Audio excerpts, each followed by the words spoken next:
Amen. Est-ce qu'on peut acclamer le Seigneur? Voilà. La présence de Dieu doit toujours nous procurer la joie. C'est ce que le psalmiste nous rappelle. Il dit, un jour dans tes paris vaut mieux que 1000 ailleurs. Je préfère me tenir sur le sol de la maison de mon Dieu plutôt que d'habiter sous les tentes de la méchanceté. Et jusqu'à ce que nous irons au ciel, nous devons conserver vraiment ces moments. Nous devons avoir de la considération pour les moments où nous sommes dans sa présence. Nous continuons notre séminaire. Nous sommes sur un sous-thème très important. Il est intitulé les atteintes. Voilà. Donc nous avons pour texte de base le psaume 36, le verset 12. Il est écrit que le pied de l'orgueil ne m'atteigne pas, et que la main des méchants ne me fasse pas fuir. Nous savons déjà que dans les Écritures, ce qui est écrit dans l'Ancien Testament est l'ombre des biens à venir. L'une des plus grandes différences entre l'Ancien Testament et le Nouveau Testament, c'est que dans l'Ancien Testament, la loi, ou bien les lois étaient basées sur des ordonnances charnelles. Ce qui se faisait dans l'Ancien Testament était lié à la chair ou à ce qui est visible. Tandis que dans le Nouveau Testament, les lois ont une connexité spirituelle,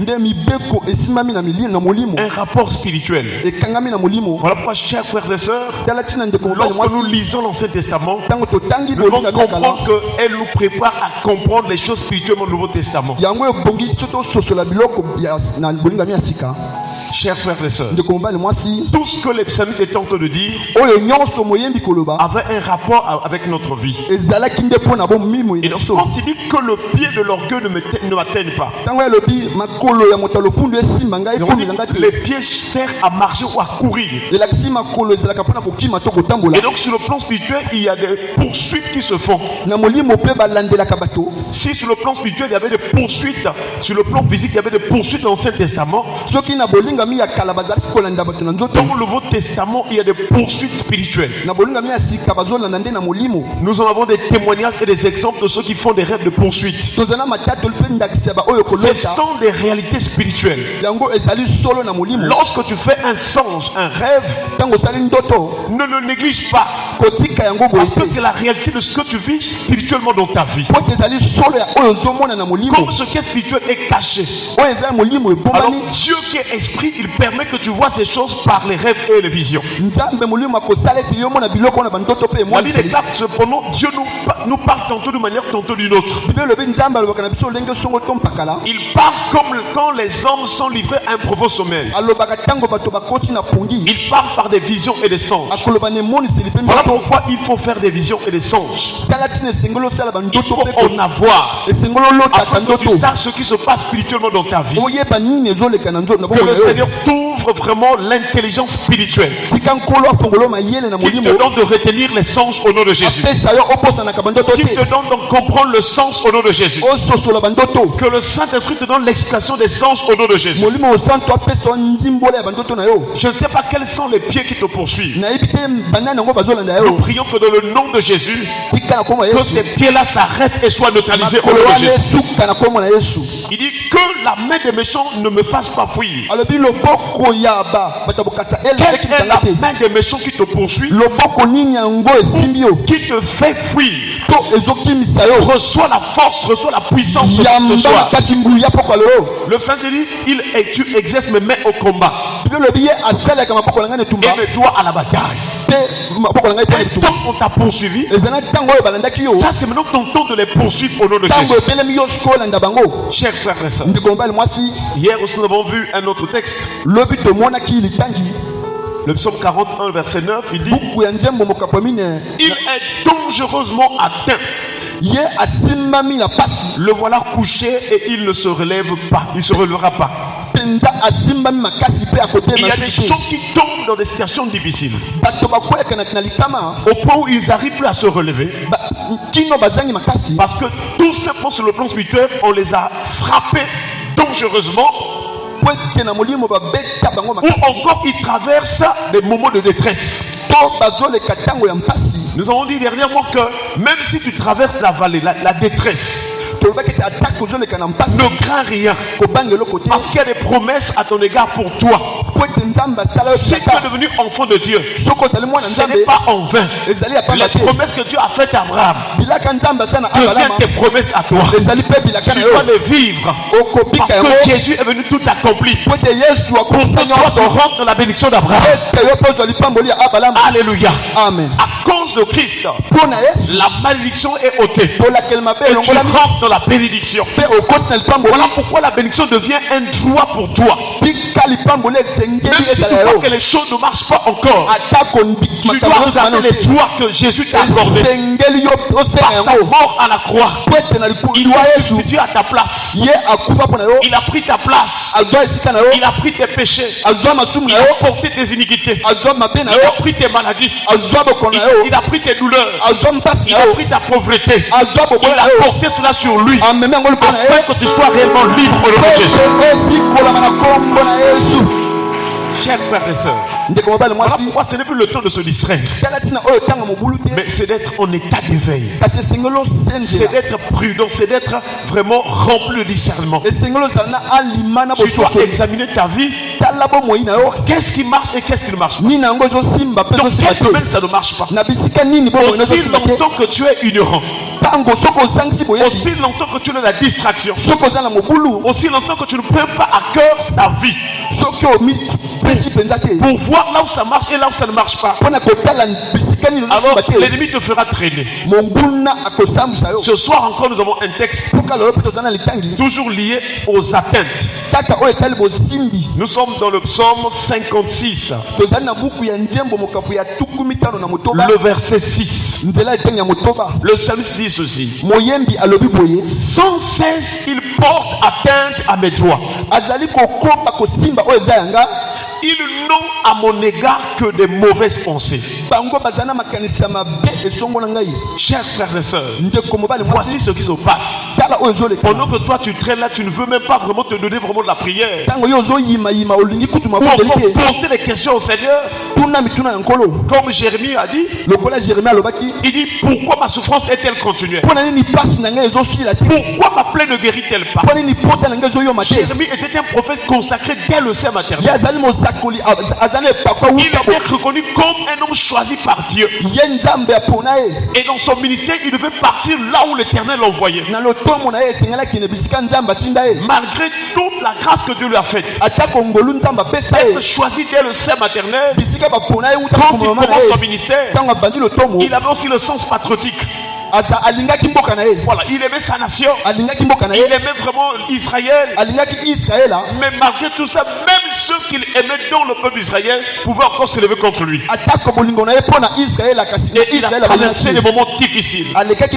Il était jeté dans une citerne. En tout cas, on a fait des complots contre lui. Il y a des moments, je crois dans Jérémie 18, on dit: tuons-le par la langue. Il était un prophète en larmes. Il a écrit les lamentations parce que tellement il pleurait pour Israël. Chers frères et sœurs, je ne sais pas dans quel domaine tu es en larmes par rapport à ta vie. Qu'est-ce qui ne va pas? Qu'est-ce qui ne marche pas? Quand tu fais le bilan cette année, il nous reste un mois et quelques jours pour terminer cette année. Est-ce que ça va ou ça ne va pas? Qu'est-ce qui te fait pleurer? Je voudrais te dire ce soir, avant que nous arrivons le 31 décembre, Jésus est capable de faire quelque chose pour toi. Est-ce qu'on peut acclamer le Seigneur? Mais tu dois être éveillé. Tu dois vraiment prier comme les psalmistes. Il comprenait que ça ne marchait pas dans sa vie parce que tout simplement, sans cesse, les ennemis vraiment les ennemis portaient atteinte à sa vie. Qui est en train de porter atteinte à tes droits. Jésus a tout accompli. Dieu a accompli des choses en ta faveur. Et nous voyons dans la Bible, dans les deux testaments, nous avons des droits.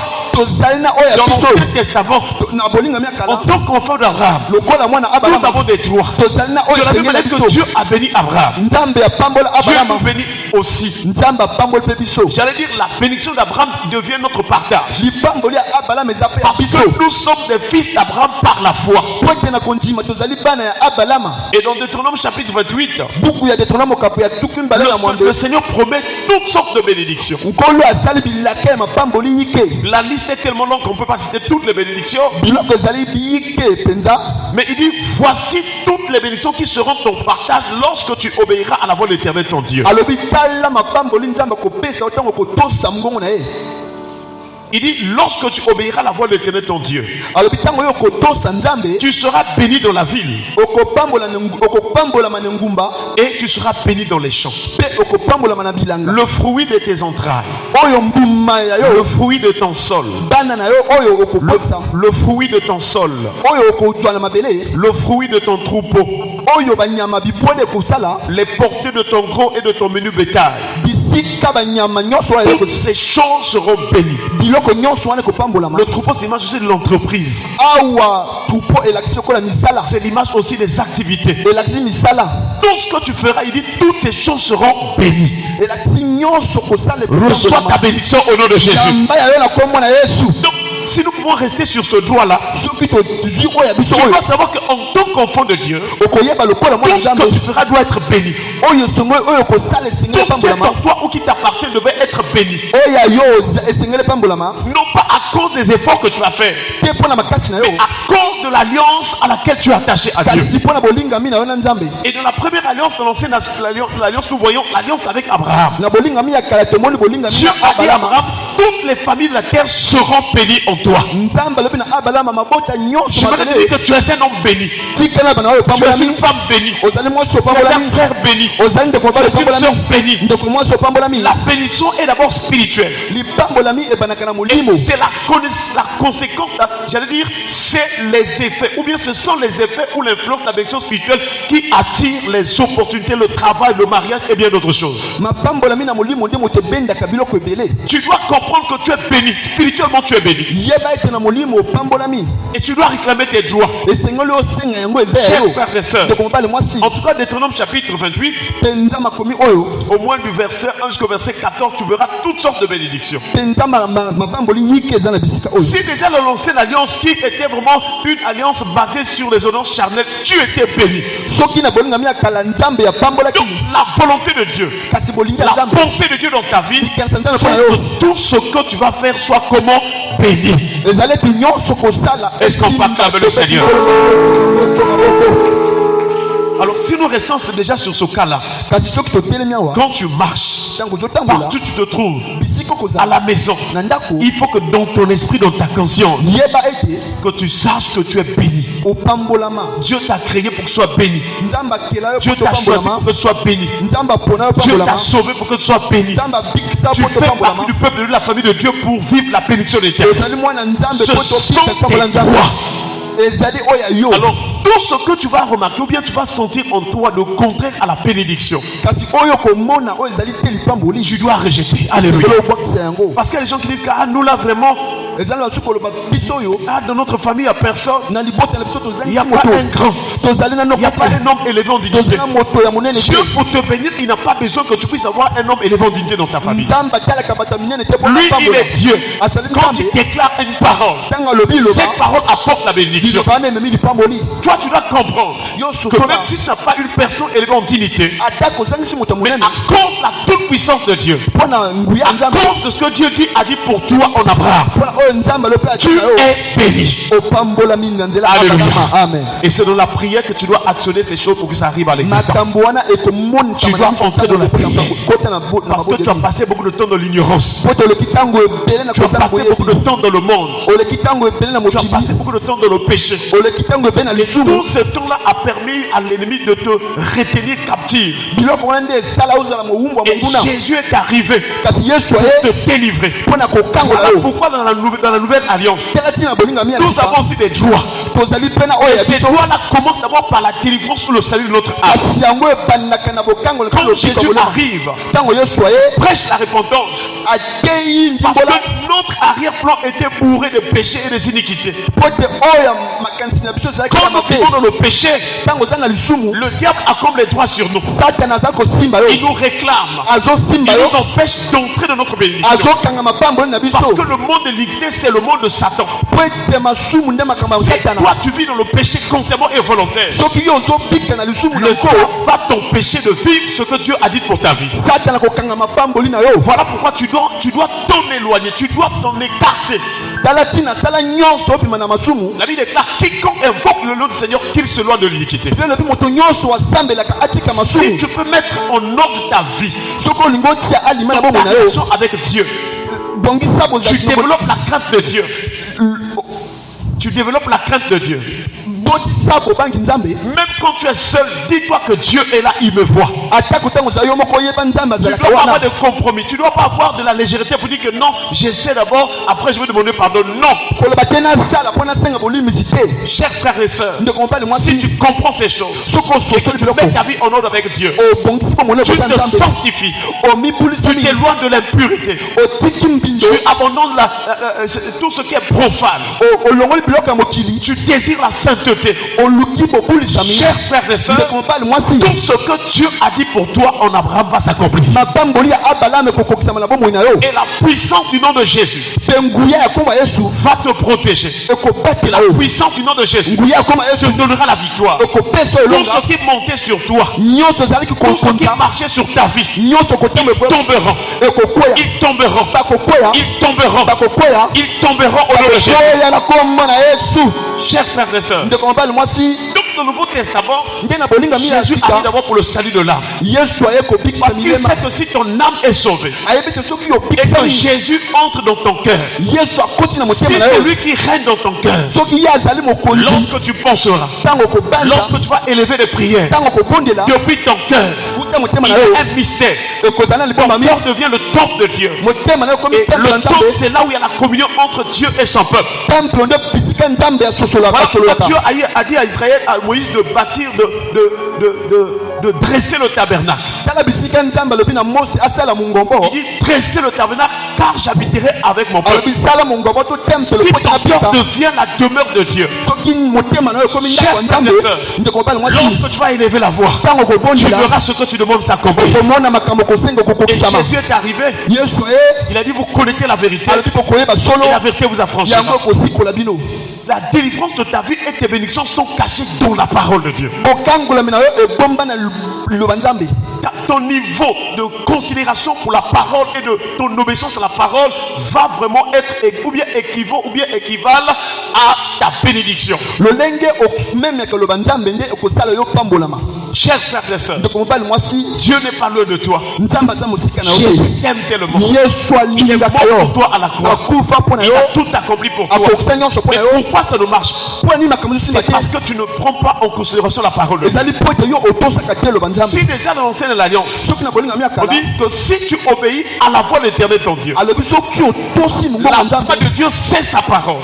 Combien à plus forte raison dans le Nouveau Testament, cette parole a revêtu la chair. Cette parole est venue habiter parmi les hommes. Et cette parole c'est la personne de Jésus-Christ. Si tu crois en lui, tu es sauvé.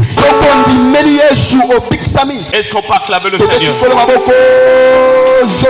Vous connaîtrez la vérité et la vérité vous affranchira. Et ensuite le verset 36 de Jean chapitre 8. Il dit, si le Fils vous a franchi, vous serez réellement libre. C'est-à-dire, si tu obéis à la parole, tu vas décider de vivre selon la parole de Dieu. Cette parole t'apporte la délivrance. Elle va t'affranchir. Elle va te restaurer. Même si on t'avait condamné, même si les malédictions dans ta famille, toi tu en seras épargné. Même quand on viendra pour bouffer les gens dans ta famille, toi tu ne seras pas bouffé. Parce qu'en toi il y a la sémence de vie. Il y a la présence de Dieu. Jésus est dans ton cœur. Le Père est dans ton cœur. Et quand il viendra, il veut te bouffer. Il va d'abord bouffer le Père. Il va bouffer le Fils avant de ta tête. Or c'est impossible. Parce que Dieu c'est lui qui a créé les cieux et la terre et deux armées. Même Satan et les démons et les agents du diable qui sont de la méchanceté, ce sont des créatures. Dieu donne le temps pour la conversion, la repentance. Mais le diable a mis les mauvaises pensées. Les gens pensent qu'en faisant le mal ou en étant dans la méchanceté, ça marche. C'est un aveuglement spirituel. La fin sera douloureuse. La fin, ça sera le feu. C'est pourquoi ce soir, j'aimerais te rappeler. Peut-être que tu sens des désirs de haine. Tu as la méchanceté. Tu ne supportes pas quand les autres réussissent. Tu ne veux pas voir les autres évoluer. C'est un poids du diable sur ta vie. C'est une mauvaise sémence. Ce soir, tu peux abandonner cela. Tu peux prier Jésus-Christ. Car Jésus est capable de te délivrer dans ton corps, dans ton âme et même dans ton esprit. Parce qu'il a traversé un tabernacle plus grand. Il est allé jusque dans les cieux. Jésus est tout puissant. Il peut entrer jusqu'au fond de ton cœur et te délivrer de tout lien de l'iniquité au nom de Jésus. Reçois ta délivrance ce soir. Que le Seigneur te délivre, qu'il te guérisse, qu'il t'affranchisse, qu'il te libère, qu'il te donne la liberté ce soir. Comment tu nouvelles saison avec Jésus. Que tout esprit démoniaque qui te poussait au mal te libère. Car lorsque Jésus est arrivé, tout ce qui était possédé des démons, rien que la présence de Jésus, les démons de leur corps étaient tourmentés. Il disait à Jésus, pourquoi tu nous tourmentes ainsi? Es-tu venu pour nous perdre avant le temps? Les démons savent que leur perdition c'est l'enfer. Reçois ta délivrance de tout esprit démoniaque au nom de Jésus. Que les démons te libèrent au nom de Jésus. Reçois l'amour de Jésus. Reçois la paix du Seigneur. Reçois la joie de Dieu. Reçois le fruit de l'esprit. Reçois la paix. Reçois la patience. Reçois la douceur. Reçois la maîtrise de soi. Sois libre au nom d'eux. Il dit, car sans cesse il porte atteinte à mes droits. Nous prions que ce soir, quiconque t'empêche d'être béni tombe sous ton pouvoir au nom de Jésus. Tu as des droits. Et si tu lèves la prière, ça marchera. Et il dit encore, ils n'ont à mon égard que des mauvaises pensées. Voilà pourquoi même si tu partages des gens, tu fais du bien aux gens, cela ne t'épargne pas que tu sois attaqué. Parce qu'il y a des gens qui ont de mauvaises pensées contre toi. Mais c'est dans la prière que tu seras au-dessus de tes adversaires, tes ennemis. Voilà pourquoi j'aimerais te rappeler ce soir. Dieu a tout fait pour toi. Tant dans l'Ancien Testament que le Nouveau Testament. Tu as des droits. Tu as le droit d'être béni. Tu as le droit d'avancer. Tu as le droit de te marier. Tu as le droit de travailler. Toutes les bénédictions que Dieu a dites sont tes droits. Et toi, tu ne dois plus t'endormir. Tu ne dois plus t'endormir là vraiment. Non. Au contraire, tu dois te lever de la prière et réclamer tes droits. Tu as le pouvoir de faire taire l'ennemi. Tu as l'autorité de dire à l'ennemi, tu ne peux plus m'envoyer dans les boîtes. Tu ne peux pas m'emmener pour aller boire. Tu as l'autorité de pouvoir par la puissance du nom de Jésus. Ne te laisse plus entraîner par les démons. Jésus a tout accompli pour toi. Il t'a donné le pouvoir sur toute la puissance de Dieu. Et il a dit, et rien ne pourra te nuire. Alléluia. Amen. Alléluia. Amen. Alléluia. Amen. Nous allons nous lever dans la prière. Tu Tu vas remercier le Seigneur pour sa parole.